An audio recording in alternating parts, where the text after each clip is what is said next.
Nyquist theorem जो होता है वो हमें सैम्पलिंग फ्रीक्वेंसी बताता है। यहाँ पे जो हमारी FM है वो मैसेज सिग्नल की फ्रीक्वेंसी है। फॉर एग्ज़ाम्पल अगर हमारा वॉइस सिग्नल है, हम उसको कर रहे हैं सैम्पल, तो हमारी वॉइस सिग्नल की जो मैक्सिमम फ्रीक्वेंसी होगी उसके ट्वाइस, एटलीस्ट उसके ट्वाइस हम सैम्पलिंग फ्रीक्वेंसी को रखेंगे। हमारा कोई भी सिग्नल होगा उसकी जो मैक्सिमम फ्रीक्वेंसी होगी उसके ट्वाइस हम जो होता है सैम्पलिंग फ्रीक्वेंसी रखते हैं। क्यों रखते हैं? क्योंकि जब हम उस डिजिटल सिग्नल को वापस एनालॉग में कन्वर्ट करते हैं तो उस वक्त हमारा सिग्नल तभी रिकन्स्ट्रक्ट हो पाता है जब हमने सैम्पलिंग फ्रीक्वेंसी ट्वाइस रखी होगी मैसेज सिग्नल की फ्रीक्वेंसी से, अदरवाइज हमारी इंफॉर्मेशन लॉस हो जाएगी।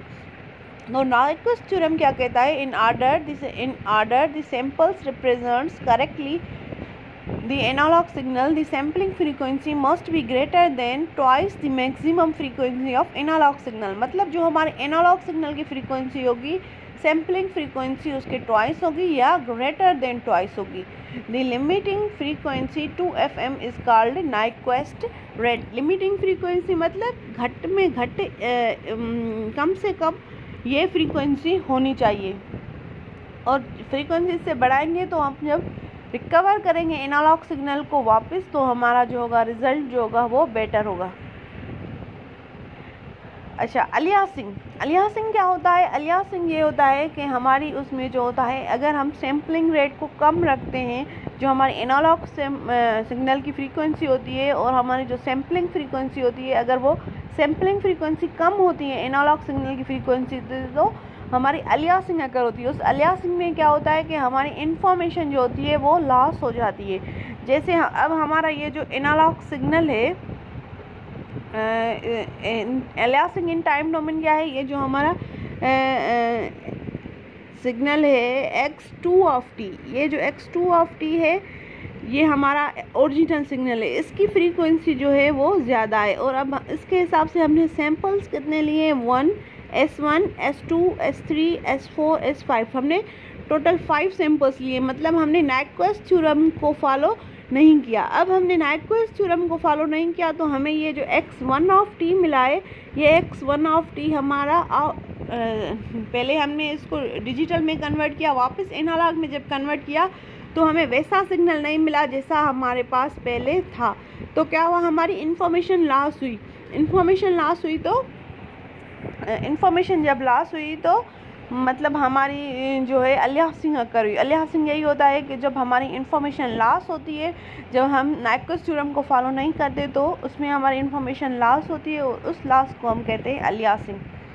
ये था हमारा टाइम डोमेन में। अब फ्रीक्वेंसी डोमेन में देखते हैं। ये हमारा एक बैंड है फ्रीक्वेंसीज का जिसकी फ्रीक्वेंसी है मैक्सिमम फ्रीक्वेंसी है FM, सही है। जो हमारी ये फिगर B है उसमें हमने नाइक्वेस्ट थ्योरम को फॉलो किया है। इसमें जब हमारा रिकवर्ड सिग्नल है वो हमारा सही से रिकवर हो चुका है।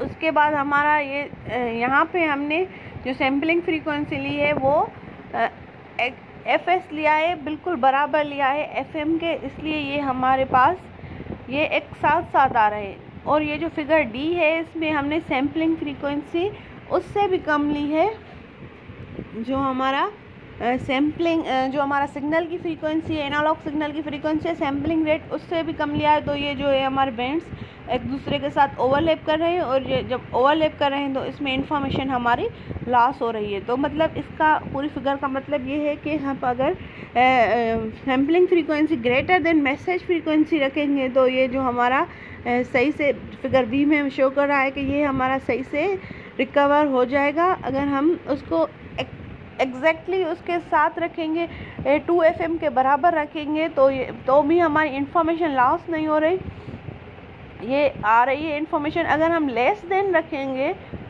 एनालॉग सिग्नल की फ्रीक्वेंसी से सैम्पलिंग फ्रीक्वेंसी को तो ये यहाँ पे फिगर D में हमारी इंफॉर्मेशन जो है वो लॉस हो रही है, सही है। उसके बाद आता है कि हम अलियासिंग को कैसे अवॉइड कर सकते हैं। जाहिर है जब हमारी इन्फॉर्मेशन लॉस होगी तो हम कोशिश करेंगे कि हम अलियासिंग को अवॉइड करें, उसके दो तरीके हैं। There are two approaches, one is to raise the sampling frequency to satisfy sampling theorem, या तो हम सैम्पलिंग रेट को बढ़ा दें, या the order is to filter off the unnecessary high frequency component from the continuous time signal. We limit the signal frequency by an effective low pass filter that is called anti-aliasing pre-filter. या तो हम sampling rate को बढ़ा दें, या हम अपने analogue signal में एक लो पास फिल्टर लगा लें जो उसमें से हाई फ्रीक्वेंसीज को ख़त्म कर दे। जब हाई फ्रीक्वेंसीज ख़त्म हो जाएंगी तो हमें अपना सैम्पलिंग रेट इतना बढ़ाने की ज़रूरत नहीं पड़ेगी। High frequency, we limit the signal frequency by effective low pass filter that is called anti-aliasing filter, so that highest frequency left in the signal is less than the half of intended sampling rate. Okay. उसके बाद हमारा आता है general DSP system. इसमें क्या होता है, पहले हमारा जो एनालॉग सिग्नल होता है x ऑफ t, उसको हम एंटी अलियासिंग फिल्टर में, प्री फिल्टर में लो पास फिल्टर, ये लो पास फिल्टर होता है, ये हाई फ्रीक्वेंसीज को जो होता है रिजेक्ट कर देता है। उसके बाद हमारा आता है एनालॉग टू डिजिटल कन्वर्जन, वहाँ सैम्पलिंग होती है पहले उस एनालॉग सिग्नल की, उसके बाद उस पर क्वांटाइजेशन होती है, उसके बाद उसकी कोडिंग होती है। इन 3 स्टेप्स के बाद हमारा एनालॉग सिग्नल जो होता है वो डिजिटल में कन्वर्ट हो जाता है। उसके बाद हमारा आता है डिजिटल सिग्नल। डिजिटल सिग्नल हमारा किस में जाता है, डिजिटल सिग्नल प्रोसेसर में जाता है। वहाँ पे डिजिटल सिग्नल प्रोसेसर उस पर कुछ ऑपरेशंस परफॉर्म करता है, फिर उसको डिजिटल सिग्नल्स को हमारा डेक में आता है, DAC मतलब डिजिटल टू एनालॉग कन्वर्टर। हमारा जो हमने एनालॉग सिग्नल को डिजिटल में कन्वर्ट किया था, फिर वो डिजिटल से एनालॉग में कन्वर्ट होगा। उसके बाद हमारा आता है एनालॉग में कन्वर्ट होके post filter low pass. Post filter low pass filter में आता है, उस लो पास में आता है। उसके बाद जो आउटपुट पे हमारा आता है रिकवर्ड एनालॉग सिग्नल हम तक पहुंचता है। ये है हमारा general DSP system. Okay fine. उसके बाद आता है हम एनालॉग टू डिजिटल कन्वर्जन में सैम्पलिंग के बाद आता है सेकंड स्टेप क्वांटाइजेशन का। जब हम सैम्पलिंग करते हैं तो हम जो होता है कंटिन्यूस टाइम सिग्नल को डिस्क्रीट टाइम सिग्नल में कन्वर्ट करते हैं, और जब हम क्वांटाइजेशन करते हैं तो हम discrete time signal continuous valued signal को डिस्क्रीट वैल्यूड सिग्नल में कन्वर्ट करते हैं। क्वांटाइजेशन का मतलब क्या होता है, जो कंटिन्यूस वैल्यूड सिग्नल है उसको हम कन्वर्ट करते हैं डिस्क्रीट वैल्यूड सिग्नल में, मतलब हम एम्पलीट्यूड को भी डिस्क्रीट करते हैं। सैम्पलिंग के दौरान हमने सिर्फ x एक्सिस को डिस्क्रीट किया था, अब हम y एक्सिस को भी डिस्क्रीट करेंगे क्वांटाइजेशन के मदद से। उसके बाद है हमारा कंपेंडिंग और नॉन लीनियर इनकोडिंग। कंपेंडिंग क्या होता है, कंपेंडिंग मतलब कंप्रेसिंग प्लस एक्सपेंडिंग। इसका क्या मतलब होता है, why companding quantization levels are not evenly spaced reduces overall signal distortion can also be done by compending। ये मैं आपको पिक्चर की मदद से बताती हूँ। ये जो है हमारी लेफ्ट साइड पे ये है विदाउट नॉन लीनियर इनकोडिंग। ये हमने लेवल्स बना लिए, 16 लेवल्स बनाई है, मतलब हमने 4 बिट लिए हैं, और ये जो है हमारी इक्वली स्पेस्ड है। और ये जो राइट साइड पे यहाँ पे भी हमने 4 बिट लिए हैं, मतलब 16 हमारी लाइंस बनी है, वो जो है हमारी विथ नॉन लीनियर इनकोडिंग है। ये जो हमारी बीच में ये जो लाइंस आपको नज़र आ रही होंगी ये इक्वली स्पेस्ड नहीं है। इन दोनों में हम इसमें नॉन लीनियर इनकोडिंग में हमें क्या फ़ायदा होता है, और विथ नॉन लीनियर इनकोडिंग में हमें क्या फ़ायदा होता है, विदाउट नॉन लीनियर इनकोडिंग में क्या फ़ायदा होता है, ये हम नेक्स्ट स्लाइड में पढ़ते हैं।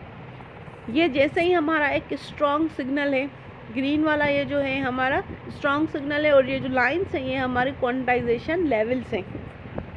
इस सिग्नल को जब हम क्वांटाइज करेंगे तो ये हमारा ऐसे बन जाएगा। इसके जो ये एम्पलीट्यूड में वैल्यूज़ हैं वो भी डिस्क्रीट बन जाएंगी। यहाँ पे देखें ये जो हमारा नॉन लीनियर इनकोडिंग है, यहाँ पे हमारी इंफॉर्मेशन कुछ ज़्यादा आ रही है। ये तो खैर स्ट्रॉन्ग सिग्नल है, अगर हमारे पास कोई वीक सिग्नल होगा तो उसमें ये नॉन लीनियर इनकोडिंग जो होती है वो ज़्यादा काम आती है। जैसे इस पिक्चर में देखें यहाँ पे जो लेफ़्ट साइड पे ये सिग्नल रिकवर सही तरीके से नहीं हुआ है, और यहाँ पे नॉन लीनियर इनकोडिंग की वजह से हमारा सिग्नल जो है काफ़ी बेहतर रिकवर हुआ है। तो नॉन लीनियर इनकोडिंग का ये फ़ायदा होता है कि हमारा जब सिग्नल वीक होता है, तो जब हम उसको नॉन लीनियर इनकोडिंग करते हैं, तो वो हमारा जब रिकंस्ट्रक्ट होता है तो वो इजीली इंफॉर्मेशन आ जाती है, इंफॉर्मेशन लॉस नहीं होती। उसके बाद एप्लीकेशंस ऑफ सिग्नल प्रोसेसिंग होता है जो है रेडार में यूज़ होता है, sonar, medical image processing, pattern recognition, edge detection में हमारा सिग्नल प्रोसेसिंग यूज़ होता है, audio signal processing, speech generation, speech recording.